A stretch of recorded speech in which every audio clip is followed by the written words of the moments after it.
So at the 2025 Grammys, there was a tribute to Quincy Jones. We will never see a guy like Quincy Jones again. Like he was born in Chicago. And it seems like if Quincy's dad didn't move out to Seattle, Quincy would have been caught up in that gang life. And I think his dad allegedly was caught up in that gang life. And his dad moved out to Seattle, got a job out there. And that's what Quincy's music career kind of really blossomed. And as a teenager, he met Ray Charles. And there's always these crazy stories how Ray Charles, as a teenager, because I think Ray's from Florida, he traveled on train by himself from Florida to Seattle. And Ray did all this stuff being a blind man. It's just outrageous. Ray Charles was different, man. Shout out to Ray. But Quincy would study music in France. And then he would later work with Count Basie and Frank Sinatra. I think he worked with Petunia Clark, and he did the song Soul Bossa Nova, which would later be the theme for Austin Powers. And he did the theme for Sanford Son, and all these different shows he did theme songs for. And then he had a brain aneurysm back in the mid 70s where they thought he was actually going to die. I mean, I think he was telling us, they told his family, like, yeah, he might not make it. So he survived that. And he did, he worked with James Ingram and Patty Austin. They did the song Baby Come to Me, which was famous on General Hospital for Luke and Laura. And then he works on The Wiz, where he meets Michael Jackson. Then they do Off the Ball, Thriller, and Bad. And then he do Back on the Block, where we hear Tevin Campbell. And then on Tomorrow, and then later on he works with Tamia. And then Quincy produces the Fresh Prince of Bel-Air TV show. And I think In the House by LL Cool J. And he was the founder of Vibe magazine. And also he has a whole host of ex-wives and a bunch of kids. all blonde ex-wives and a bunch of kids. That Q was different, man. That was a different cat. Shout out to Q. So they had this tribute, and Will Smith hosted it. As you know, since Q produced the Fresh Prince of Bel-Air, and Will told a great story about craft services and all that stuff. It was really interesting. And Stevie Wonder was part of the tribute, and Herbie Hancock. Shout out to them, Herbie and Stevie. I think Lainey Wilson performed a song by Quincy Jones, which is interesting because I didn't see the connection, but shout out to Lainey Wilson.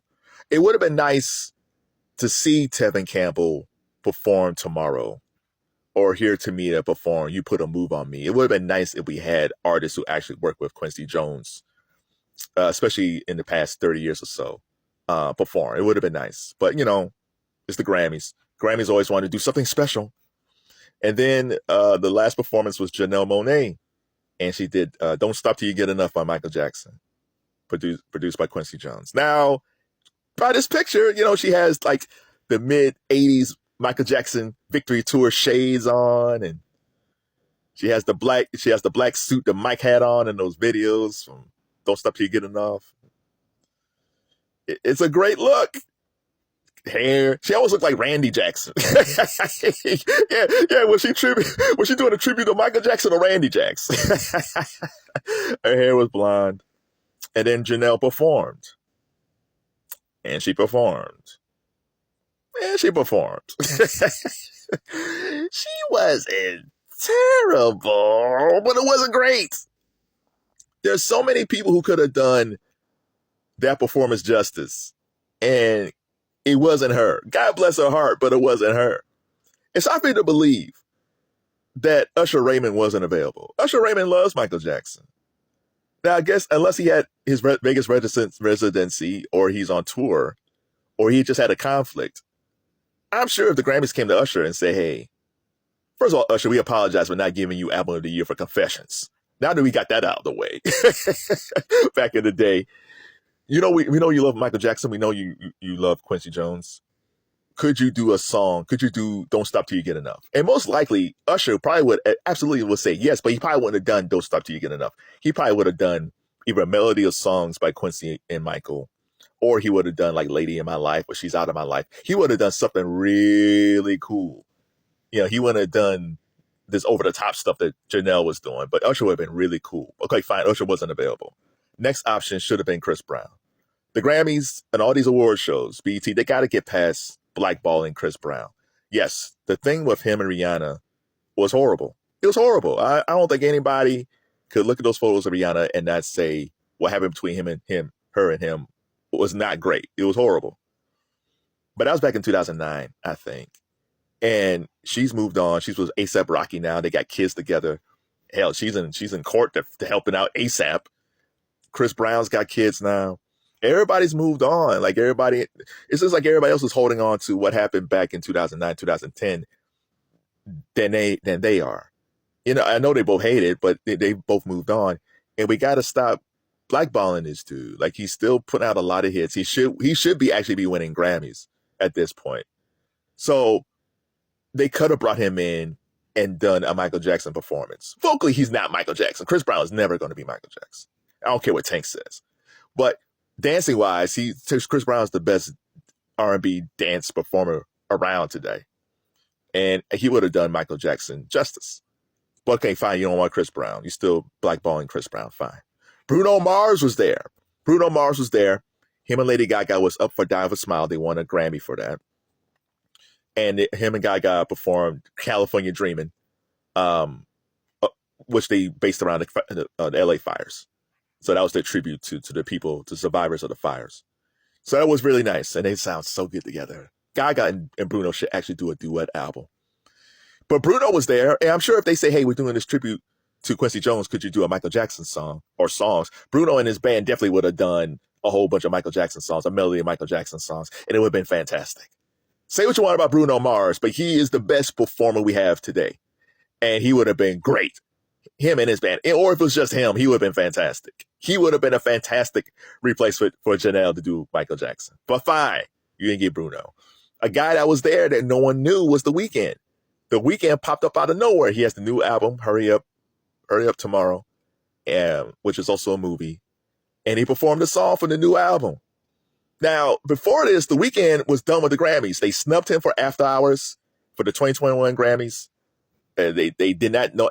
After Hours did not get Album of the Year, or it wasn't even nominated for. Blinding Lights wasn't nominated, and that's the year they gave it to Folklore to Taylor Swift. And from that point on, The Weeknd stopped submitting his music, and it's been this way for a while. And now it seems like they've made amends with The Weeknd.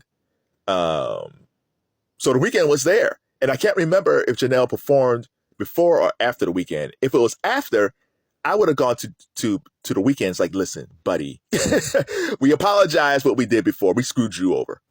We apologize. And we know, thank you for performing, but we have one more request. Could you do a Michael Jackson tribute? Because there's no other artist today that embodies the spirit of Michael Jackson than The Weeknd.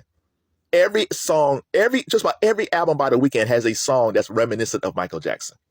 And even this new album, there's a song that kind of sounds like Thriller. There's no one who loves Michael Jackson more musically than The Weeknd. Usher and Chris Brown dance. But when it comes to like music, it's definitely The Weeknd. And I'm sure The Weeknd might have thought about it. It's like, well, it's for Michael Jackson. Yeah, I'll do it. And he probably would have melded his own stuff with Michael Jackson stuff. It probably been super cool. But no, they said no. We want Janelle. Whose idea was that? This reminds me so much of the Usher tribute on BET. What it was like Childish Gambino and a whole host of women. And that's all women doing Usher songs. And there was women saying, well, Usher's audience is mostly women, so it made sense. No, it didn't. We get it. Usher has a strong female fan base. But if there was like a Teddy Pendergrass tribute years ago, I don't expect all women to do all his songs, even though his audience was mostly women. I can't imagine Diana Ross saying, you got what I need. You got what I want. Close the door. Turn them off. I can't see Diana Ross doing that back in the day if there was a tribute. Stephanie Mills singing doing these tribute songs to Teddy Pendergrass saying, shut them off. Yeah, would they be part of it? Sure, but you would probably have like Eddie LeVert or somebody like that singing those songs, or Marvin Gaye if he was around singing those Teddy Pendergrass songs. You would mix it up. Yeah, that Usher tribute was okay, but man, it could have been a lot better. So seeing Janelle, so I don't know why they keep on doing this. Like if there was like a Beyonce tribute and it was all dudes. Let's say it was a Beyonce tribute. It was like The Weeknd and Usher and Chris Brown, Bruno Mars. The Beehive would be upset. They would have liked it, but then so where the women at? So Grammys, if you need help finding it, if you have another tribute, call me. Shout out to Janelle Monáe. God bless her heart.